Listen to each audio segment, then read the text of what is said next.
Hello guys, आपका मेरे channel smart study में स्वागत है। आज हम शिक्षा निदेशालय की तरफ से दी जाने वाली कार्यपत्रक नंबर 34 करेंगे, जो कि क्लास 8th की है और विषय है सामाजिक विज्ञान। ये वर्कशीट 8 दिसंबर 2021 की है। तो आइए शुरू करते हैं आज की वर्कशीट शुरू करने से पहले प्लीज़ मेरे चैनल को सब्सक्राइब कर दीजिए। तो आइए देखते हैं आज की वर्कशीट। महात्मा गांधी का आगमन, रॉलेट सत्याग्रह। तो आइए पहले देखते हैं महात्मा गांधी का आगमन। दक्षिण अफ्रीका में नस्ल भेदी पाबंदियों के खिलाफ अहिंसक आंदोलन का सफलतापूर्वक नेतृत्व कर गांधी जी ने 1915 में भारत आ गए। तो देखो क्या कहा जा रहा है कि महात्मा गांधी का भारत में आगमन किस तरह से हुआ। तो दक्षिण भारत में नस्ल भेदी पाबंदियां पर कि रंग भेद, जैसे नस्ल भेद में क्या किया जाता है, पाबंदियों के खिलाफ उन्होंने क्या किया था, अहिंसक आंदोलन किया था। और उसके नेतृत्व के बाद में 1915 में जो गांधी जी थे वो भारत आ गए। उन्होंने पहले पूरे साल भारत का दौरा किया और इस दौरान वे यहाँ के लोगों और उनकी ज़रूरतों और उनको हालातों को समझने लगे। अब देखो क्या हुआ, जब 1915 में गांधी जी भारत आए तो पहले उन्होंने पूरे भारत का दौरा किया, मतलब पूरे भारत में घूमा उन्होंने, और वहाँ पे जो लोगों की समस्याएं थी, उनकी ज़रूरतें थी, उनके जो हालात थे, उनको गहराई से समझा। भाई लोगों को एक्चुअली दर्द और तकलीफ क्या है। पहला काम उन्होंने यही किया कि लोगों की तकलीफ और दर्द को समझा। उनकी शुरुआती प्रयास स्थानीय आंदोलन, चंपारण नील की खेती करने वाले किसानों के लिए, 1917 में खेड़ा किसानों के लिए, 1918 और अहमदाबाद के मजदूरों के लिए 1918 में के रूप में सामने आए। देखो क्या कहा जा रहा है कि अब उन्होंने धीरे धीरे जब लोगों की समस्याएं समझी तो उसके खिलाफ उन्होंने आंदोलन करना शुरू किया। स्थानीय आंदोलन सबसे पहले क्या था, चंपारण, जो कि 1917 में लिया गया था नील खेती के लिए, मतलब किसानों को खेती के लिए ये खेती पर कर लगा दिया गया था, जिससे कि लोग किसान खेती नहीं कर पा रहे थे। तो इसके लिए जो गांधी जी थे उन्होंने सबसे पहले क्या करना शुरू किया, मतलब जैसे धरना देना है ना, इस तरह से आंदोलन शुरू किया। उसके बाद खेड़ा, 1917 में खेड़ा किसानों के लिए, भी किसानों को तकलीफ ना हो उसके लिए 1918 में, और अहमदाबाद में मजदूरों के लिए ये आंदोलन उन्होंने अपने स्टार्टिंग में जो शुरू में ये आंदोलन उन्होंने किया। किसानों के लिए, उनकी खेती पर कर जो लगाया जा रहा था, टैक्स लगाया जा रहा था किसानों की भलाई के लिए, और मजदूरों के लिए उन्होंने सबसे पहले जो अपना आंदोलन यहाँ से स्टार्ट किया। 1919 से 1922 के बीच उन्होंने कई और आंदोलन जैसे कि रॉलेट सत्याग्रह, खिलाफत आंदोलन और असहयोग आंदोलन का नेतृत्व किया। अब वो देखो 15 में आए तो 19 तक तो उन्होंने इन्हीं मजदूरों के लिए छोटे छोटे आंदोलन शुरू किए, लेकिन उसके बाद उन्होंने बड़े आंदोलन जैसे कि रॉलेट सत्याग्रह, खिलाफत आंदोलन और असहयोग आंदोलन का नेतृत्व किया। तो आइए सबसे पहले देखते हैं रॉलेट सत्याग्रह। रॉलेट सत्याग्रह क्या है। 1919 में अंग्रेजी सरकार ने रॉलेट कानून पास किया, जिसका उद्देश्य अभिव्यक्ति की स्वतंत्रता जैसे कि मूलभूत अधिकारों पर अंकुश लगाना था, पुलिस को और ज्यादा अधिकार देना था। अब 1919 में जो अंग्रेजी सरकार थी उन्होंने क्या किया, एक कानून बनाया, रॉलेट कानून बनाया, जिसके अंदर क्या था, आपको जो इंसान के मूलभूत अधिकार हैं उन पर अंकुश लगाना था, कि अपनी अभिव्यक्ति, जो आप किसी को बात कहने, मतलब आप किसी को बात कहने के लिए स्वतंत्र नहीं है, तो इस तरह के जो मूलभूत अधिकार है उन पर क्या कर दिया, अंकुश लगा दिया, और पुलिस को क्या कर दी, और भी ज्यादा इसमें क्या दे दिए, अधिकार दे दिए।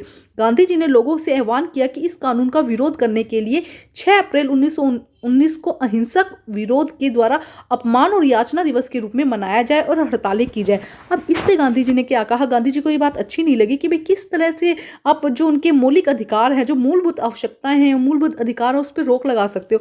तो इसके लिए उन्होंने क्या कहा, 6 अप्रैल 1919 को अहिंसक, आप यहाँ पे ध्यान रखेंगे, अहिंसक मतलब बिना लड़ाई झगड़े के अहिंसक विरोध किया, और उसके द्वारा अपमान और याचना दिवस के रूप में मनाया जाए और हड़तालें की जाए। मतलब अपमान और याचना भी तो हमारा अपमान है कि हम बोल ही ना पाए कुछ, तो अपमान और याचना के रूप में इस दिवस को मनाया जाए और हड़तालें की जाए। यह ब्रिटिश सरकार के खिलाफ पहला अलिख भारतीय संघर्ष था, हालांकि यह मोटे तौर पर शहरों तक ही सीमित था।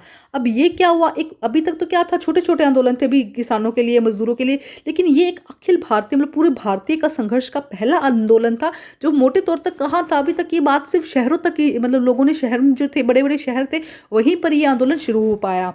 सरकार ने इन आंदोलनों को कुचलने के लिए दमनकारी रास्ता अपनाया। अब सरकार ने अपना फोर्सफुली, मतलब चाहा कि किसी न किसी तरह से, क्योंकि देखो चिंगारी भड़कनी शुरू हो चुकी थी ना, तो किसी न किसी तरह से इस आंदोलन को रोका जाए। 13 अप्रैल 1919 को बैसाखी के दिन, अब इस आंदोलन को रोकने के लिए देखो क्या किया गया, 13 अप्रैल 1919 को बैसाखी के दिन जलियांवाला बाग में शांतिपूर्ण एक सभा के ऊपर बिना किसी चेतावनी से अंग्रेज जनरल डायर ने गोलियां चलवा दी।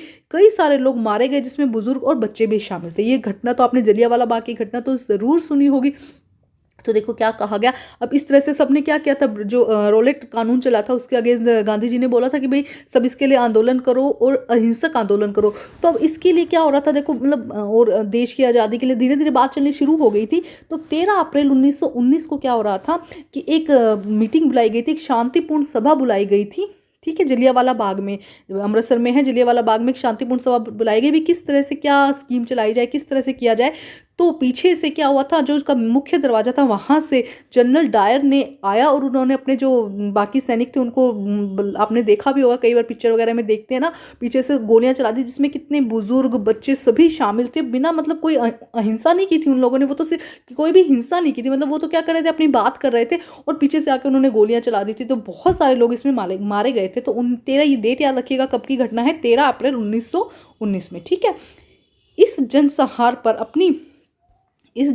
पर अपनी पीड़ा और गुस्सा जताते हुए रविंद्रनाथ टैगोर ने अपनी नाइटहुड की पदवी लौटा दी। अब इससे क्या हुआ, जो भारत के लोग थे, जो इंडियंस थे, उनको बहुत गुस्सा आया कि भाई ऐसे कैसे कोई कर सकता है, या तो कोई गलत काम कर रहा हो, कोई हिंसा कर रहा हो, कोई तोड़फोड़ कर रहा हो, तब आप गोलियां चलाओ, ऐसे कैसे आप किसी पे जब बात कर रहे हैं आप गोलियां चला सकते हो, अंग्रेजी सरकार ऐसा कैसे कर सकती है। तो इससे नाराज होकर इस जनसंहार मतलब लोगों को मार दिया। इसकी पीड़ा और गुस्से थे जो रविंद्रनाथ टैगोर थे, उन्होंने क्या किया, उन्हें एक पदवी दी गई थी नाइटहुड की, उन्होंने वो पदवी वापस अंग्रेजों को लौटा दी। देखो बहुत मतलब अहिंसा हुई थी, मतलब बहुत दर्दनीय घटना है ये। अब देखो खिलाफत आंदोलन, पहला कौन सा था, रोलेट, है ना, उसके बाद खिलाफत आंदोलन और असहयोग आंदोलन का आह्वान। प्रथम विश्व युद्ध में तुर्की की हार के बाद अंग्रेजों ने तुर्की के सुल्तान, जो पूरे विश्व के सुल्तानों का खलीफा माना जाता है, के ऊपर बहुत सख्त संधि थोप दी। अब देखो क्या कहा जा रहा है कि जब प्रथम विश्व युद्ध हुआ उसमें तुर्की की हार हुई, तो अंग्रेजों ने क्या किया, अंग्रेज जो तुर्की के सुल्तान थे, अब तुर्की की तो हार हो गई थी, लेकिन उसके जो सुल्तान थे ना, जो पूरे विश्व के मुसलमानों का खलीफा माना जाता था, जिससे बहुत बड़ा हेड माना जाता, खलीफा मतलब एक हेड माना जाता था, जब सब उसकी बात सुनते थे, के ऊपर बहुत सख्त संधि थोप दी। जलियांवाला बाग हत्याकांड के बाद अंग्रेजों से गुस्सा हुए भारतीय मुस्लिम इस संधि से आग बबूला हो गए। अब देखो उनको खलीफा मानते थे, तो मतलब बहुत बड़ा हेड मानते थे और उन पे एक संधि थोप दी। अब इससे क्या हुआ, एक जलियांवाला बाग जो हत्याकांड हुई वो, उससे जो भारत के अंदर जो मुसलमान थे, भारतीय मुस्लिम थे, उनको क्या हुआ, वो और भी ज्यादा इससे गुस्सा हो गए। खिलाफत आंदोलन के नेता मोहम्मद अली और शौकत अली ने अंग्रेजों के खिलाफ आंदोलन शुरू कर दिया। अब इससे गुस्सा में आए हुए मोहम्मद अली और शौकत अली ने क्या किया, अंग्रेजों के खिलाफ आंदोलन शुरू कर दिया, जिसका उद्देश्य तुर्की के सुल्तान यानी खलीफा की शक्तियों को फिर से बहाल करना था। मतलब उन्होंने क्या कहा कि हमारा क्या उद्देश्य है, वो किस लिए उन्होंने शुरू किया ये आंदोलन, कि जो तुर्की के जो राजा थे, जो तुर्की के सुल्तान थे, खलीफा थे, उनकी जो शक्तियों को उन्होंने वापस ले लिया था अंग्रेजों ने, वो उन्हें वापस देना था, बहाल करना था। मतलब गांधी जी ने उनके आह्वान का समर्थन किया और कांग्रेस से आग्रह किया कि वे पंजाब पे हुए अत्याचारों, जलियांवाला बाग हत्याकांड और खिलाफत के मामले में हुए अत्याचारों के खिलाफ आवाज उठाए और स्वराज की मांग करे। अब इस पे गांधी जी ने ये उनके आह्वान को स्वीकार लिया कि ये बात सही है, एक तो जलियांवाला जो हत्याकांड हुआ है वो बिल्कुल जायज नहीं है, और सेकंड क्या है, जो अत्याचार हो रहे हैं उसके खिलाफ आवाज उठाए और स्वराज की मांग करे, मतलब कि हमें अपना ही राज चाहिए, इसकी मांग करें।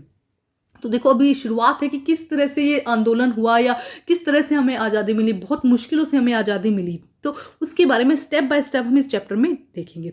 तो सबसे पहले देखते हैं क्वेश्चन नंबर 1, 1915 में आए भारत आने के बाद गांधी जी द्वारा किए गए कुछ स्थानीय आंदोलन को लिखिए। तो बहुत अच्छे से इसका आंसर दिया गया है बेटा, देखो यहाँ पे आप लिख दीजिएगा कि गांधी जी के शुरुआती प्रयास स्थानीय आंदोलन, यहाँ पे उनकी जगह लिख दीजिएगा गांधी जी के शुरुआती प्रयास स्थानीय आंदोलन, चंपारण नील खेती करने वाले किसानों के लिए, 1917 में खेड़ा किसानों के लिए, 1918 में और अहमदाबाद में मजदूरों के लिए 1918 के रूप में सामने आए। तो ये हो जाएगा आंसर नंबर 1, ठीक है।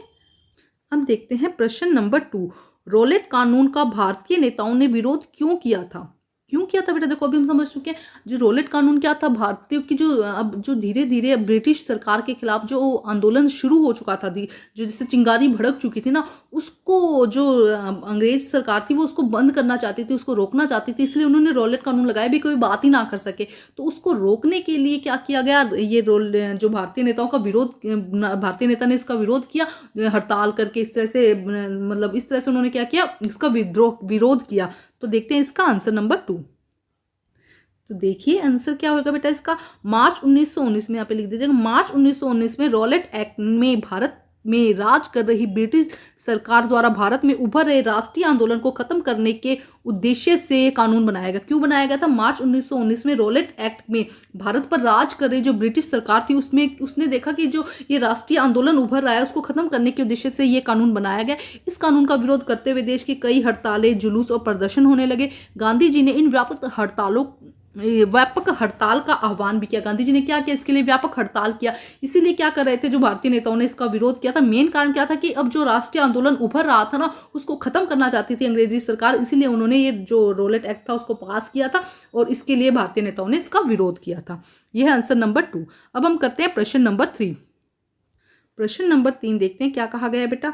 खिलाफत आंदोलन क्या था? इसके नेताओं के नाम लिखिए। तो देखो बेटा बहुत अच्छे से दिया गया आंसर नंबर 3। खिलाफत आंदोलन के नेता मोहम्मद अली और शौकत अली ने अंग्रेजों के खिलाफ आंदोलन शुरू कर दिया था, जिसका उद्देश्य तुर्की के सुल्तान यानी खलीफा की शक्तियों को फिर से बहाल करना था।